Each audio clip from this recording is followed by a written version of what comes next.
Muy buenas noches, espectadores del Estado de Alarma. Ya estamos con el gran historiador Pío Moa. ¿Qué tal se encuentra, Pío? Hola, buenas. Pues nada, muy preocupado por todo lo que está ocurriendo, desde lo del Valle de los Caídos, la ley de memoria histórica, sobre todo estas cosas, porque están diseñando un régimen totalitario nuevamente, ¿no? Yo he escrito una carta en mi blog, en que trato estas cosas y otras más, ¿no? También literarias o filosóficas, ¿no?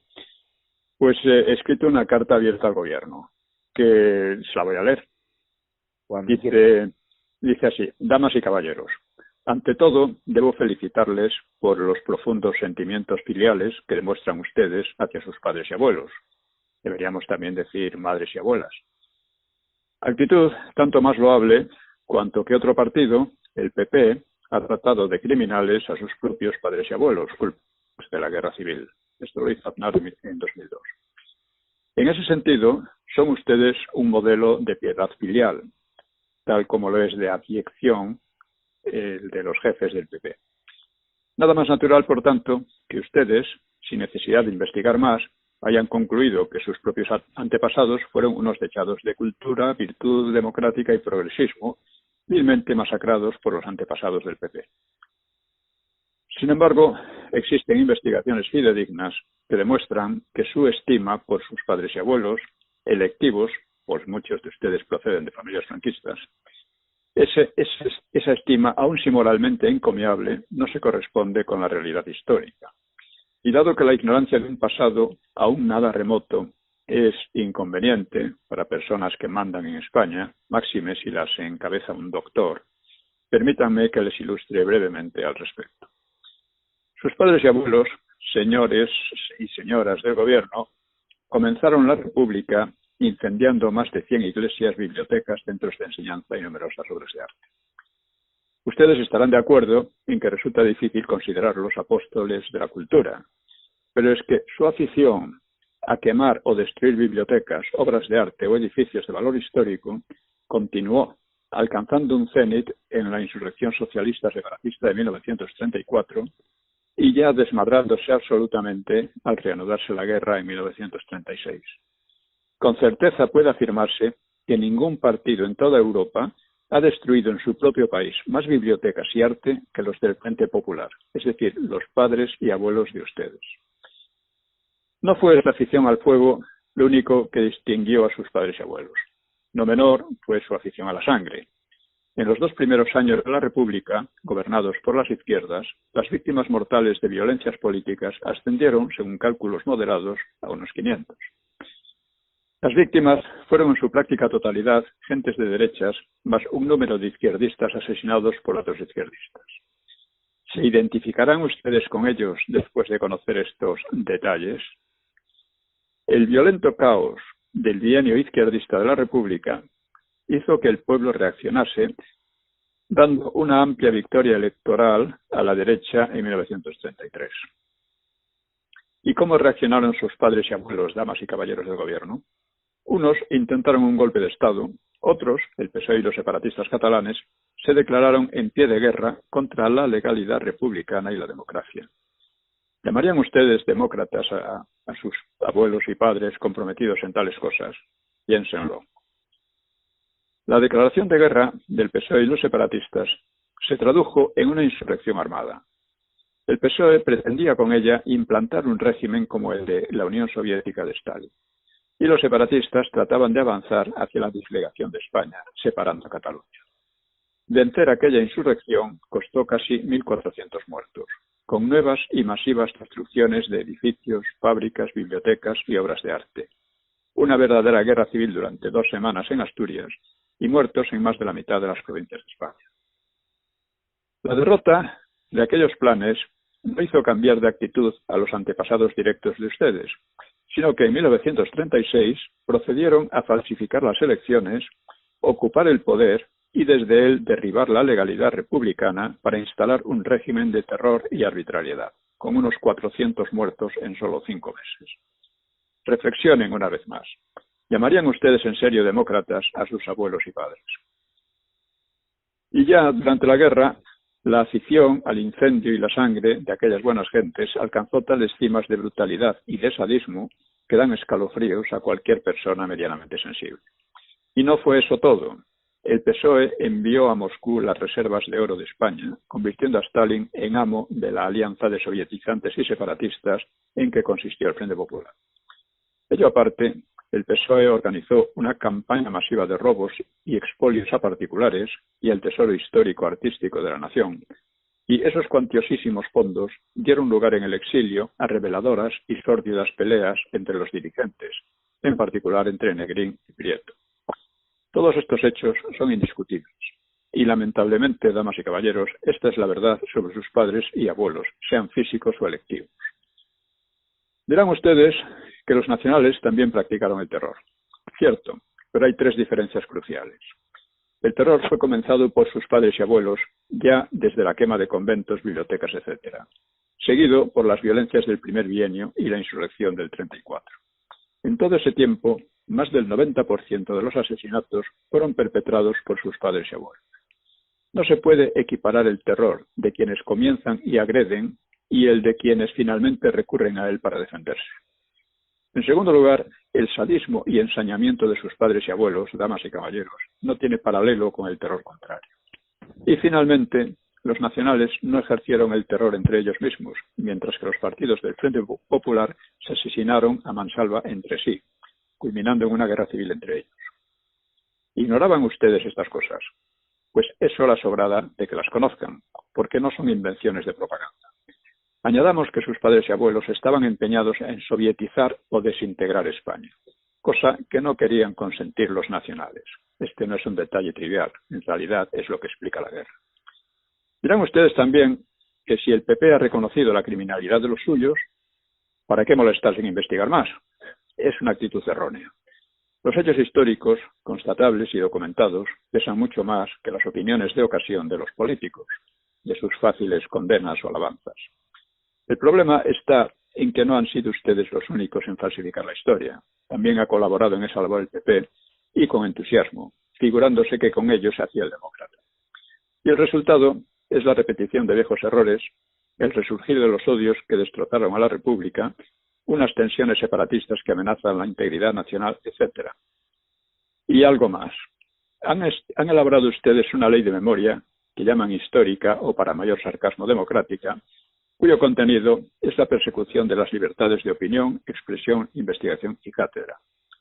¿Por qué, para perseguir el franquismo que desapareció hace más de 40 años, se ven ustedes obligadas y obligados a atacar los fundamentos mismos de la democracia? ¿No les hace reflexionar esta evidencia?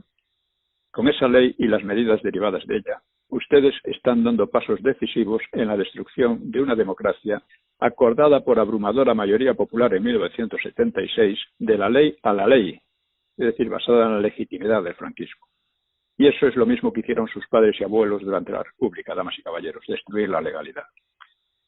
Particularmente, tengo escritos numerosos trabajos de investigación sobre estos temas.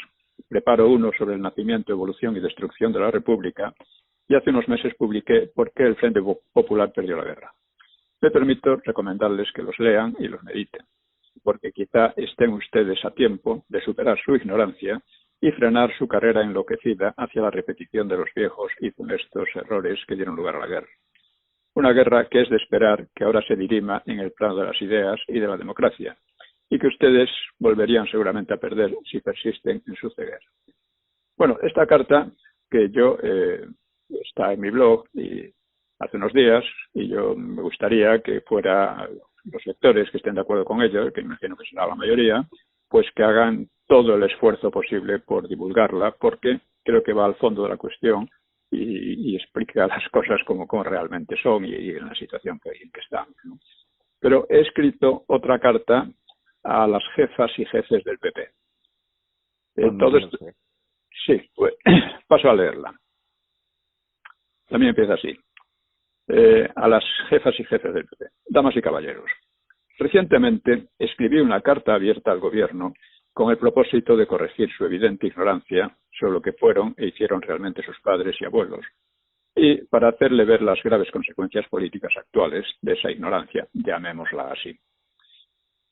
Lamentablemente, se trata de una ignorancia compartida voluntariamente por el PP. a pesar de que sus jefas y jefes descienden mayoritariamente de los padres y abuelos que se levantaron contra aquella alianza de sovietizantes y separatistas que fue el Frente Popular. Y a quienes ustedes han tachado de criminales al condenarlos por haberse rebelado contra dicho frente, causando así la guerra civil. Con aquella condena han regalado ustedes la legitimidad histórica y la autoridad moral a aquellos partidos que hoy se consideran herederos de los separatistas y sovietizantes. Pero para condenar a sus padres y abuelos, señoras jefas y jefes del PP, se unen ustedes al coro antifranquista que integra a ETA Bildu, PSOE, Podemos, golpistas catalanes o racistas del PNU. Y ese coro, que les incluye, lleva años entonando la cacofonía falsaria de la memoria histórica o democrática, democracia de la checa, para atacar los derechos más elementales de los españoles en sus libertades de conciencia, opinión, expresión e investigación.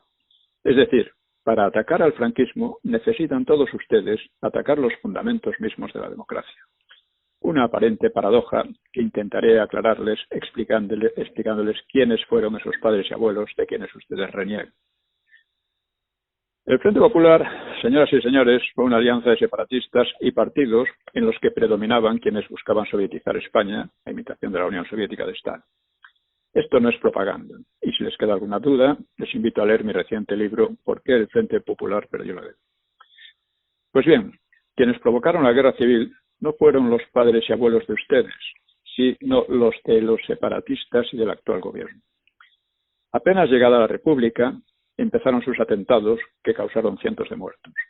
Al perder las elecciones de 1933, declararon textualmente la guerra civil, que hicieron efectiva en octubre del 34, ocasionando nuevamente una oleada de víctimas y destrucciones. Y en 1936 falsificaron las elecciones, destruyeron a continuación la legalidad de la República, aunque siguieron llamándose republicanos, en un fraude continuado, y luego implantaron un régimen de terror e intimidación con 400 muertos en solo 5 meses. Por lo tanto, los padres y hermanos de ustedes, rebelándose muy justamente, fueron quienes libraron a España del terror, la sovietización, la disgregación y el arrasamiento de la cultura cristiana. Si hubieran sido como sus hijos y nietos, como ustedes,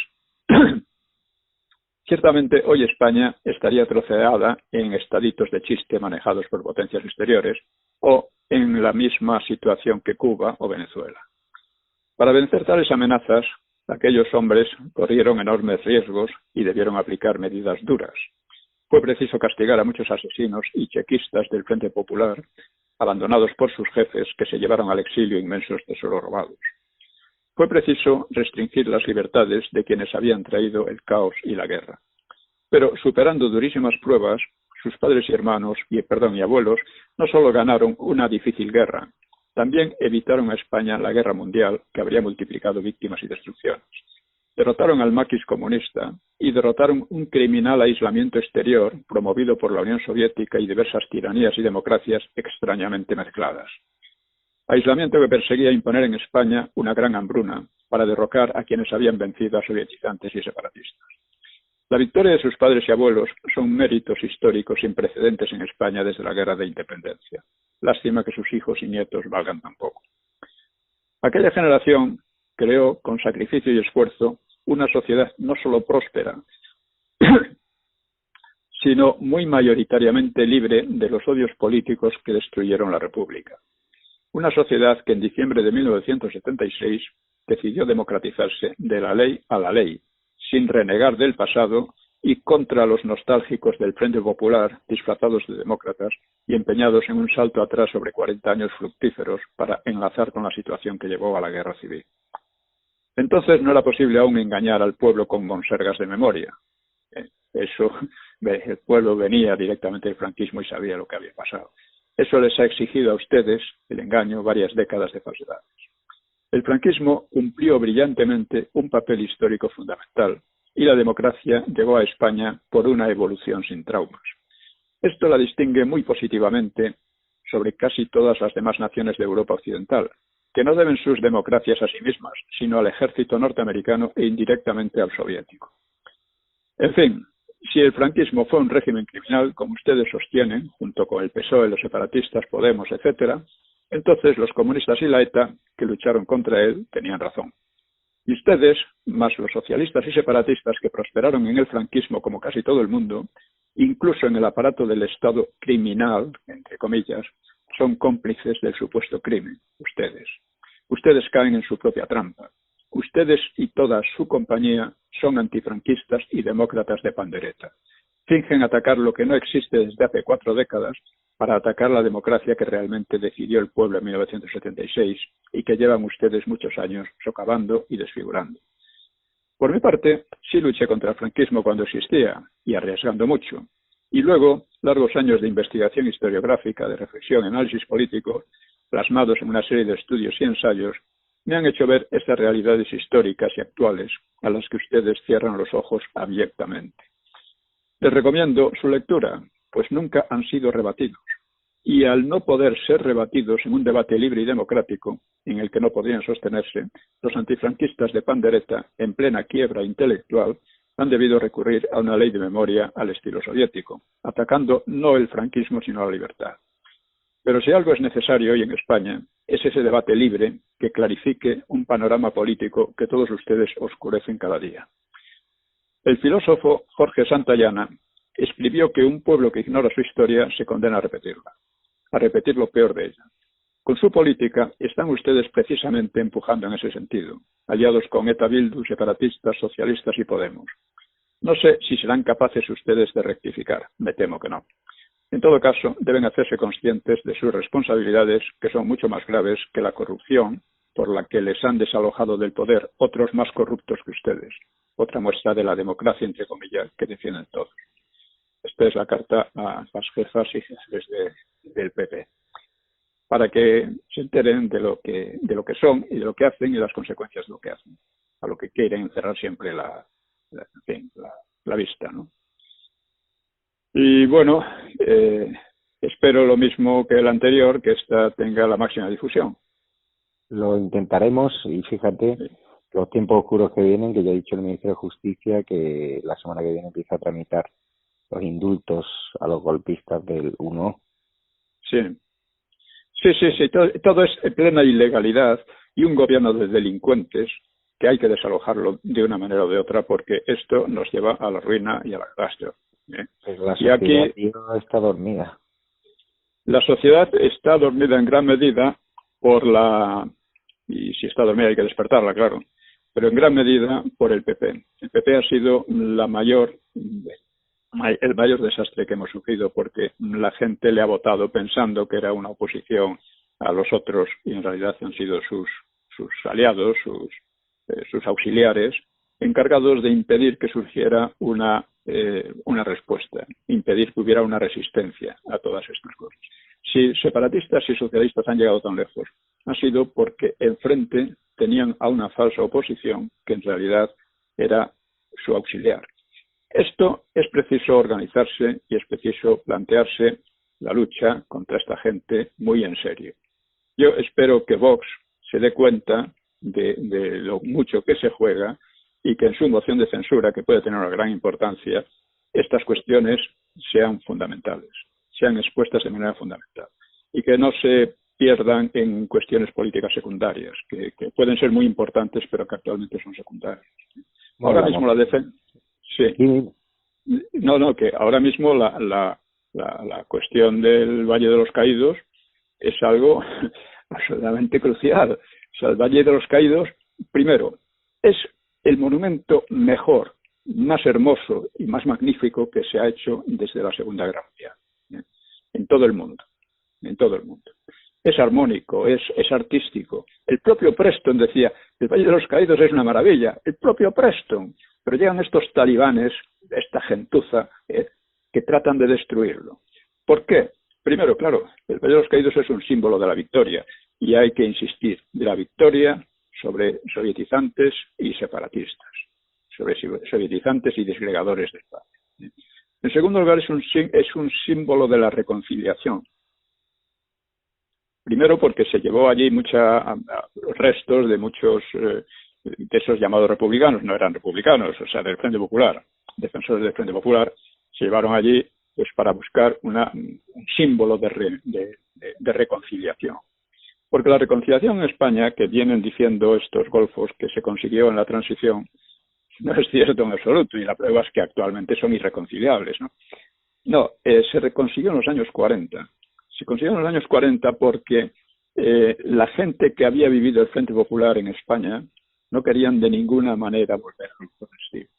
No querían de ninguna manera volver a lo que llamaban la República, ¿sí? Porque eso no era la República. El Frente Popular destruyó la República, no fue la derecha, ni mucho menos, ¿no? Entonces, esto, entonces la inmensa mayoría de la población no es que se volviera franquista, una gran parte sí lo era abiertamente, claro está, pero otra gran parte lo era negativamente en el sentido de que no quería volver a lo que había antes del franquismo. Y por eso, pues, con mejor o peor humor, pues vivía en tiempos de Franco, procuraba prosperar, trabajaba y se olvidaba de todos aquellos odios que habían llevado a España a la catástrofe. Esos odios que ahora están tratando de volver a ello. Lo del Valle de los Caídos es una auténtica declaración de guerra. Hay que verlo así, es una declaración de guerra. Es decir, nosotros somos el Frente Popular y vamos a cambiar la historia. Hace poco decía Miguel Platón, comentaba en un artículo, que había hablado con un alto dirigente del PSOE, creo que era el propio doctor, y que le decía, bueno, que es eso, que cómo podían hacer una ley sobre la historia, ¿no? Y el tío dijo que él no hacía historia, hacía política. La política de falsear la historia para destruir las libertades de la gente, para destruir la libertad y la democracia. Esto es la política del doctor, del Coletas y de toda esa pandilla, y que está en cierto modo apoyada por el PP, claro está, ¿no? El PP siempre apoya haciendo como que protesta. Se hace unas protestitas de tal y cual y luego al final siempre entra por el lado, ¿no? Esta es la política del PP. Luego, claro, tenemos además a una banda de canallas fariseos, que es la Conferencia Episcopal, que ya ha declarado que va a ayudar en la cuestión del Valle de los Caídos. ¿A quién va a ayudar? Pues al gobierno, claro está. Se juega mucho esto ya viene del Papa, ¿no? Yo le llamo Pancho I de la Pampa porque me es imposible respetar a un fulano que empieza por atacar la herencia española en América, entre otras muchas cosas, ¿no? Un fulano que ha paralizado toda la oposición al aborto que antes mantenían más o menos los obispos, que ha elogiado públicamente a una de las mayores abortistas europeas, Emma Bonino, la ha puesto como una gran política italiana. En fin. Es un personaje que hay que seguirle de cerca, ¿no? Yo recuerdo que de la Cigoña, cuando salió Papa, antes de enterarse que había salido Papa, habló de ello, de él, de Bergoglio. Dice, este ser de mirada torva, de conducta cobarde y propósitos dudosísimos, así lo retrató. Luego dijo, bueno, lo han elegido Papa, pues es mi Papa, ¿qué le vamos a hacer? Pero estaba horrorizado. Y verdaderamente es así. Cuando ha tolerado tranquilamente y ha presionado para que se acepte la profanación de la tumba de Franco, bueno, el hombre que salvó a la Iglesia del exterminio, es que es algo, y de bueno, pero ¿qué ejemplo moral pueden dar estos fulanos a la gente? Se supone que los obispos, que la Iglesia en general está ahí para dar ejemplo moral a la gente, aunque lo cumplan mejor o peor, ¿no? Pero este es el contraejemplo radical. O sea, es el ejemplo de la miseria moral más increíble. O sea, te han salvado la vida y tú estás pegando patadas al que te salvó la vida. ¿Cómo es posible eso? Bueno, pues a esto hemos llegado en España.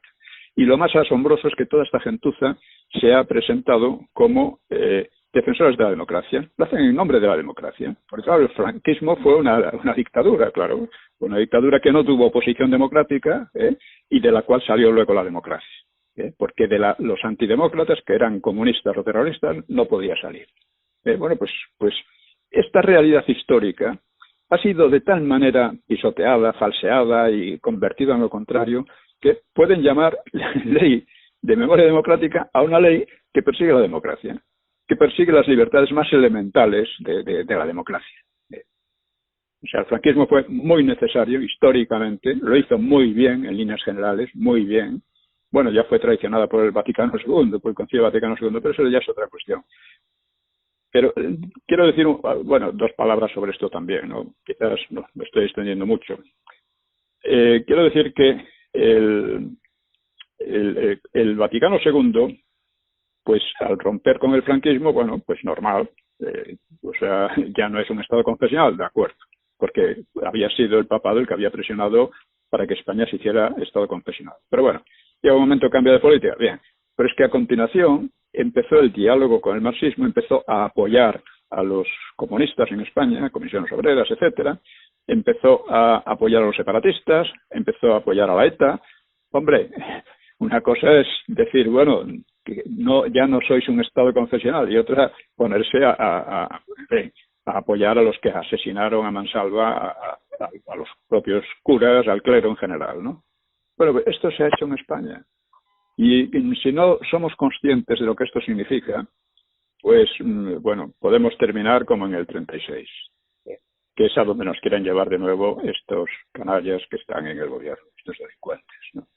Y hay que decir las cosas como son, olvidarse de falsos respetos, ¿no? Porque con demasiado respeto no se puede respetar lo que no es respetable, porque entonces dejas de respetar lo que sí es. Pues así en fin, es. Pues muchísimas gracias, Pío Moa. Síganle en su blog, síganle en su prolífica carrera como escritor, lean sus últimos libros. Y aquí tiene, fíjese que estado de alarma en YouTube. Nos han cerrado nuestro canal oficial durante una semana por, según YouTube, hemos contravenido las directrices oficiales de la OMS y de las autoridades sanitarias locales por publicar la verdad, que es que los centros de salud en Madrid no están colapsados, algo que dice la propia Comunidad de Madrid, pero no es la tesis que mantiene el gobierno. Con lo cual estamos ya jugando con la verdad oficial y cómo estas empresas apoyan al gobierno en su verdad oficial a pesar de que sea mentira, ¿sabes? Sí, es que efectivamente hay un proceso de totalitarización de no solo de los medios, sino de las redes sociales, ¿no? Las redes sociales hasta ahora les estaban haciendo mucho daño, ¿no? Pero ahora están tratando de controlarlas como sea. Esto es muy grave, porque es una declaración de guerra. Nos obliga a adoptar cualquier tipo de medidas contra eso. O sea, una persona un poco honrada y un poco decente no puede soportar que le vayan diciendo lo que tiene que decir, lo que tiene que pensar y lo que puede hablar y lo que puede investigar. Eso no puede ser, simplemente. Pero hacen falta medios. Hacen falta medios y hace falta voluntad. Y hace falta voluntad. Y hace falta mucha voluntad. Estas cartas que yo he expuesto, me decía uno, es que claro, si esta carta al gobierno se lee en las Cortes, pues claro, destroza todo y sin embargo no va a conseguir que los diputados cambien su voto, a pesar de que destroza todo el tinglado, todo lo que se ha montado sobre ello, ¿no? Pues, pero hay que divulgarla. Es decir, esta gente solo entiende la fuerza. Si ven que hay una gran masa de gente que se mueve, que actúa, que no está a verlas venir, sino que hace algo, pues eso es lo que les asusta. Pero si no, ellos avanzan. ¿Es así? Pues así es. Pues Pío Moa, nos vemos la semana que viene. Muchísimas gracias y buena semana. Pues gracias. Hasta la semana que viene. Igualmente. Hasta luego.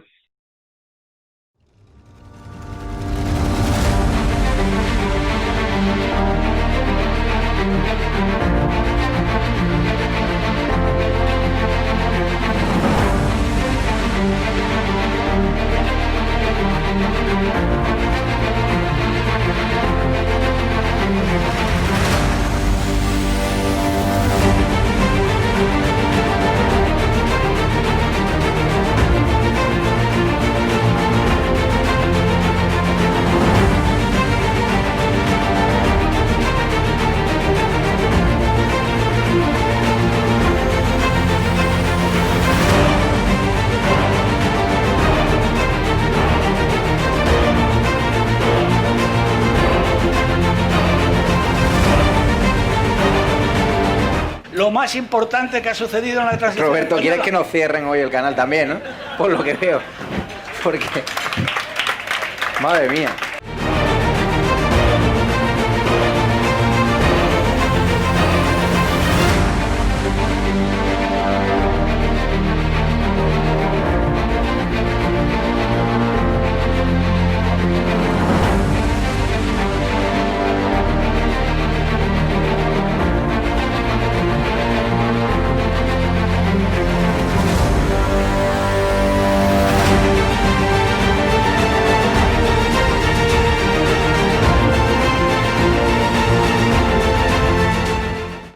va a tener, como mucho, más allá de algún caso diagnosticado.